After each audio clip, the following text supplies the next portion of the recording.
नमस्कार प्यारे विद्यार्थियों, आज का हमारा टॉपिक है सूरदास का जीवन परिचय। हमारी पहली यूनिट थी पृथ्वीराज रासो से संबंधित प्रश्नों की, दूसरी थी कबीरदास से संबंधित प्रश्नों की और आज हमारी तीसरी यूनिट प्रारंभ हो रही है जो है सूरदास से संबंधित प्रश्न और व्याख्या। तो आज हम सूरदास का जीवन परिचय पढ़ेंगे।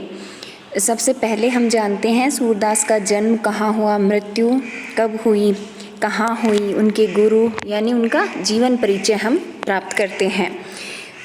सूरदास ने अन्य भक्त कवियों की भांति अपनी रचनाओं में अपने जीवन से संबंधित घटनाओं का उल्लेख बहुत कम किया है, क्योंकि इस समय जितने भी भक्त कवि थे वो अपने बारे में दर्शाना, अपने बारे में वर्णन देना अपना आत्म प्रकाशन मानते थे, अपने आत्म प्रशंसा मानते थे। इसलिए सभी भक्त कवियों ने अपने जीवन के बारे में अपनी स्वयं की रचनाओं में कोई उल्लेख नहीं किया है। इसी वजह से सभी भक्त कवियों के जन्म काल, जीवन से संबंधित घटनाओं के लिए हमें प्राय दूसरे साक्ष्यों पर निर्भर रहना पड़ता है। उनके यानी सूरदास के जन्म काल के संबंध में विद्वानों को प्राय नाभादास कृत, भक्तमाल, गोकुलनाथ कृत, 84 वैष्णवन की वार्ता इत्यादि का सहारा लेना पड़ता है और कुछ विद्वान उनकी साहित्य लहरी के पद को प्रामाणिक मानते हैं जिसमें उन्होंने अपने जन्म के बारे में बताया है। तो विद्वानों के अनुसार सूरदास का जन्म सन 1478 ईस्वी में हरियाणा के वल्लभगढ़ में सीही नामक ग्राम में हुआ था। यानी हरियाणा के वल्लभगढ़ में, वल्लभगढ़ से 2 मील दूरी पर एक छोटा सा गांव स्थित है सीही, वहाँ पर उनका जन्म हुआ था सन 1478 ईस्वी में। इनकी मृत्यु 1583 ईस्वी में पारसोली नामक स्थान पर हुई थी।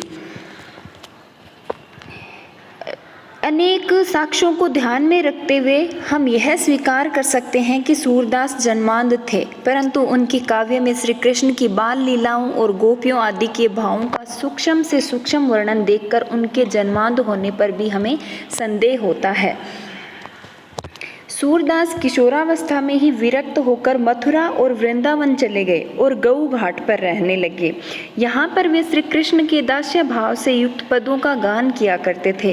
यहीं पर उनकी भेंट उनके गुरु महाप्रभु वल्लभाचार्य से हुई। यानी अगर आपके प्रश्न आता है कि सूरदास की भेंट महाप्रभु वल्लभाचार्य से कहाँ हुई, तो उनकी भेंट हुई थी गऊ घाट पर। गऊ घाट पर इन दोनों का मिलन हुआ। महाप्रभु वल्लभाचार्य ने उनसे कुछ भक्ति परक पद सुनाने के लिए कहा, तो उन्होंने प्रभु हों सब पतितन को टीकों ये वाला पद गाकर महाप्रभु वल्लभाचार्य को सुनाया। यह पद सुनकर वल्लभाचार्य जी ने उनसे कहा कि ऐसे क्या गियाते हो, कुछ भगवत लीला का वर्णन करो। जिज्ञासा करने पर उन्होंने सूरदास को पुष्टि मार्ग के सिद्धांत बताए और उन्हें अपना शिष्य बना लिया। महाप्रभु ने उन्हें पुष्टि मार्ग में दीक्षित करके गोवर्धन स्थित श्रीनाथ जी के मंदिर में कीर्तन का काम सौंप दिया। उन्हीं की प्रेरणा से सूरदास जी ने श्रीमद् भागवत के आधार पर श्री कृष्ण लीला के पदों की रचना की और उनका गायन किया। तो इस तरह से सूरदास के गुरु कौन थे? महाप्रभु वल्लभाचार्य। और किस संप्रदाय में दीक्षित थे? पुष्टि मार्ग में। पुष्टि मार्ग में सूरदास को किसने दीक्षित किया था? उनके गुरु महाप्रभु वल्लभाचार्य ने दीक्षित किया था। सूरदास जी का वल्लभ संप्रदाय में बहुत ऊंचा स्थान है और उन्हें पुष्टि मार्ग का जहाज कहा जाता है।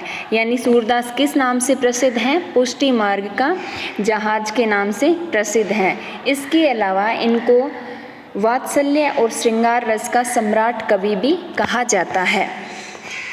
उसके बाद हम आते हैं सूरदास की काव्य कृतियों पर। सूरदास ने कौन सी काव्य रचनाएं की और उन काव्य रचनाओं का संक्षिप्त परिचय प्राप्त करते हैं।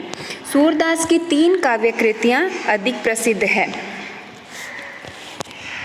वैसे विद्वानों द्वारा ये कहा गया है, कई विद्वानों ने कहा है कि उन्होंने लगभग 25 ग्रंथों की रचना की, परंतु इन सभी रचनाओं की प्रामाणिकता संदिग्ध है। क्योंकि उनमें बहुत से पद या तो परवर्ती हैं या समान पद हैं या वही समान पद दो या दो से अधिक रचनाओं में देखने को मिल जाते हैं। तो उनकी प्रामाणिक रचनाएं 3 मानी गई हैं, सूरसागर, सूरसारावली और साहित्य लहरी।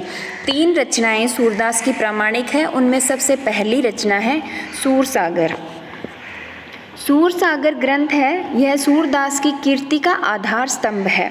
ब्रज भाषा में रचित यह ग्रंथ हिंदी साहित्य के कृष्ण काव्य में सर्वाधिक महत्वपूर्ण और विशाल ग्रंथ है।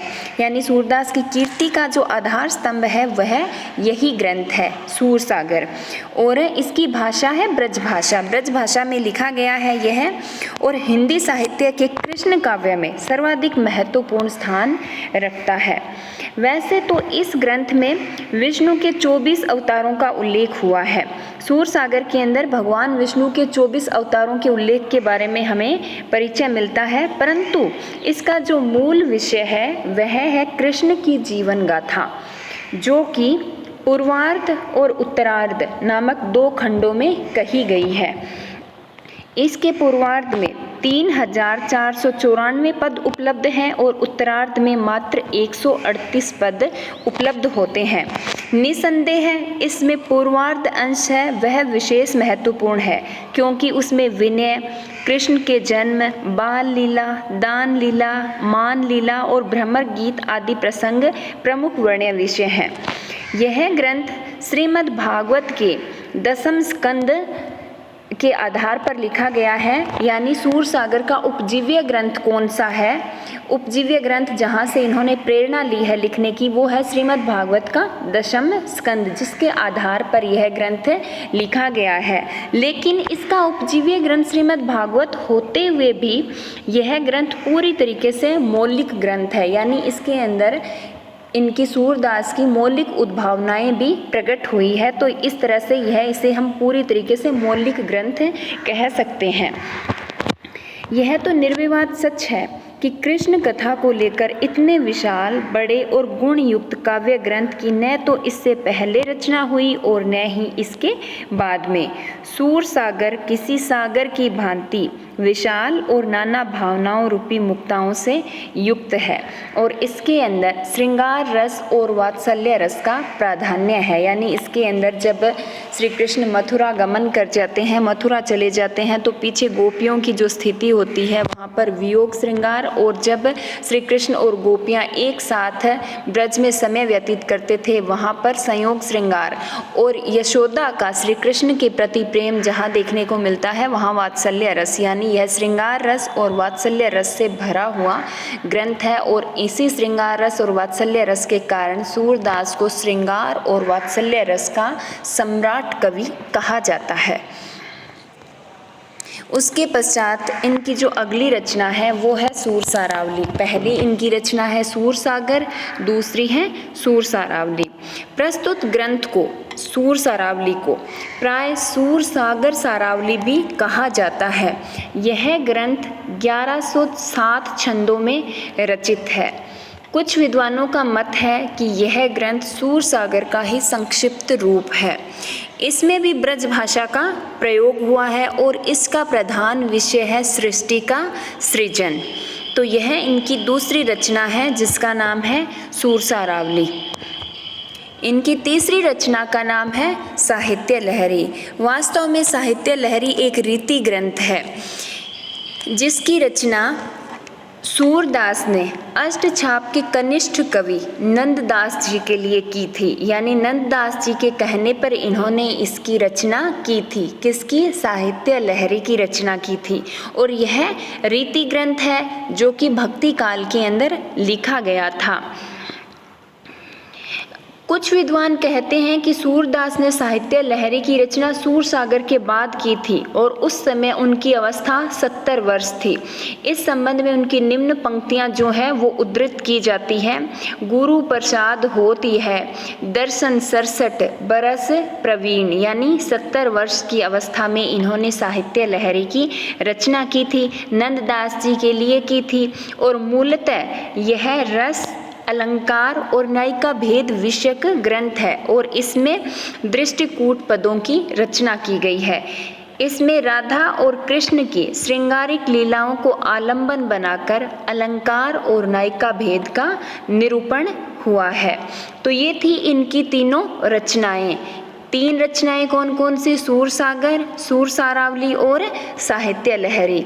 इनका जन्म हुआ था 1478 में, इनकी मृत्यु हुई थी 1583 में पारसौली में, और इनके गुरु का नाम था महाप्रभु वल्लभाचार्य, और महाप्रभु वल्लभाचार्य ने इनको पुष्टि मार्ग में दीक्षित किया था, और पुष्टि मार्ग का जहाज के नाम से ये प्रसिद्ध है। श्रृंगार और वात्सल्य रस के सम्राट कवि के नाम से भी ये प्रसिद्ध है। और महाप्रभु वल्लभाचार्य से इनकी भेंट जो है वो गऊ घाट में हुई थी, और अष्टछाप के प्रतिनिधि कवि थे, अष्टछाप के महत्वपूर्ण ये कवि थे। सूरदास को प्रेम और सौंदर्य का अमर गायक कहा जा सकता है। श्री कृष्ण उनके आराध्य हैं। सूरदास की भक्ति में दैन्य की भावना इनके आरंभिक पदों में हमें देखने को मिलती है। दैन्य, सख्य, वात्सल्य और माधुर्य भावों का समावेश है। सूरसागर में उन्होंने श्री कृष्ण की मधुर लीलाओं का सुंदर वर्णन किया है। श्री कृष्ण की बाल लीलाओं का जैसा मधुर, सुंदर और सरस वर्णन सूरदास ने किया है, वैसा अन्यत्र मिलना दुर्लभ है। सच्चे अर्थों में उन्होंने ही काव्य में वात्सल्य रस का सर्वांग निरूपण किया, यानी सूरदास से पहले वात्सल्य रस का सर्वांग निरूपण किसी कवि ने नहीं किया था।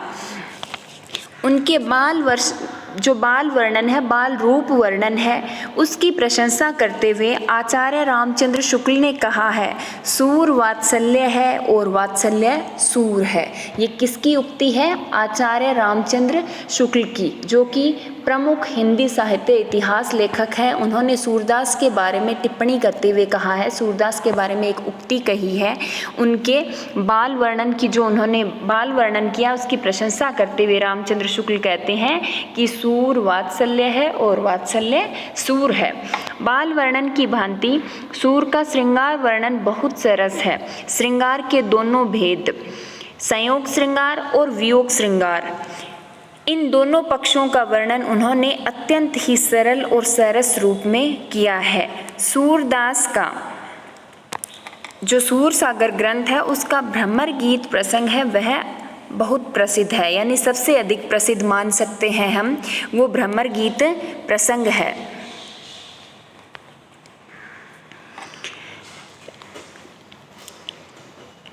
भ्रमर गीत प्रसंग में उन्होंने एक ओर प्रेम के महत्व को दर्शाया है, और वहीं उन्होंने गोपियों के माध्यम से निर्गुण ब्रह्म की उपासना का खंडन किया है। सूरदास सगुण रूप के भक्त थे, इसलिए सगुण के सरल सहज रूप की प्रतिष्ठा करना उनके लिए स्वाभाविक ही था। सूरदास ने भ्रमर गीत प्रसंग के माध्यम से निर्गुण का खंडन और सगुण का मंडन किया है। सभी विद्वानों ने इस तथ्य को स्वीकार किया है कि श्रृंगार और वात्सल्य के क्षेत्र में जहाँ तक सूरदास की दृष्टि पहुँची, वहाँ तक किसी और कवि की नहीं पहुँची। इन दोनों क्षेत्रों में तो कवि सूरदास ने मानो अन्य कवियों के लिए कुछ छोड़ा ही नहीं। सूरदास पुष्टि मार्ग में दीक्षित थे। उन्होंने पुष्टि मार्ग के सिद्धांतों के अनुरूप कृष्ण लीला का प्रभावशाली वर्णन किया है, और इसी आधार पर उन्हें पुष्टि मार्ग का जहाज कहा गया है। सूर की दार्शनिकता पर वल्लभाचार्य की पुष्टि मार्ग का प्रभाव है। उन्होंने अपने काव्य में ब्रह्म, जीव, माया, मुरली, संसार, जगत, मोक्ष, रास इत्यादि का दार्शनिक विवेचन किया है, परंतु यह सब होते हुए भी मूलतः वे भक्त कवि थे। तो ये हैं सूरदास के बारे में, सूरदास का जीवन परिचय, सूरदास के काव्य की प्रमुख विशेषताएं।